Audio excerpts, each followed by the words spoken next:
Mesdames et messieurs, bonsoir. Merci pour votre fidélité au programme de la télévision du Burkina. Commençons ce flash d'information par cette séance de travail du Premier ministre avec les acteurs du secteur privé. Ils ont échangé sur les projets structurants du PNDS et la contribution du secteur privé pour la réussite du plan. Cette rencontre vient en prélude à la conférence de Paris pour le financement du PNDS. Paul Kabatieba a ainsi invité les acteurs du secteur privé à prendre part les 7 et 8 décembre prochains à la conférence de Paris. Quant au ministre de la Santé, il était face aux promoteurs des cliniques et polycliniques du Burkina ce matin. Leurs échanges ont porté principalement sur la question de la dengue au Burkina.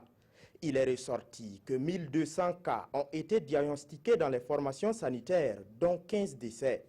L'accompagnement des cliniques et polycliniques privées dans l'amélioration de la santé des Burkinabés a également été évoqué.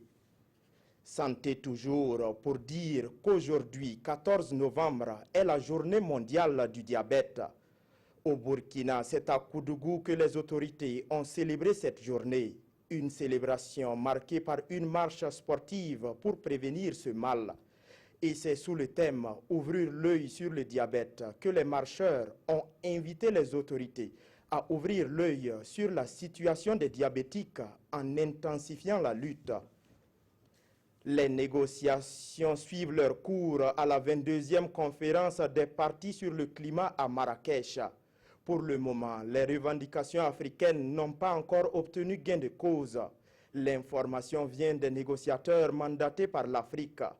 Hier, ils ont fait le compte-rendu de l'évolution des négociations au ministre africain de l'Environnement.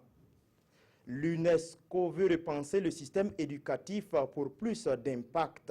Pour ce faire, l'Organisation des Nations Unies pour l'éducation et la culture a réuni les réseaux régionaux de la société civile ainsi que les acteurs du domaine de l'éducation.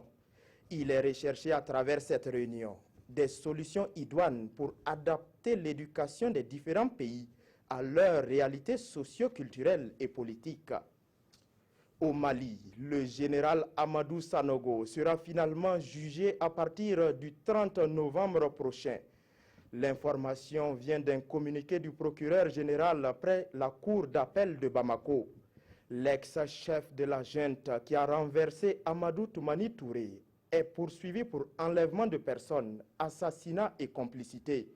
Selon le code pénal malien, le général Amadou Sanogo risquerait la peine de mort. C'est tout pour ce flash d'information. Merci pour votre attention. Nathalie Kaoré vous donne rendez-vous à 20 h.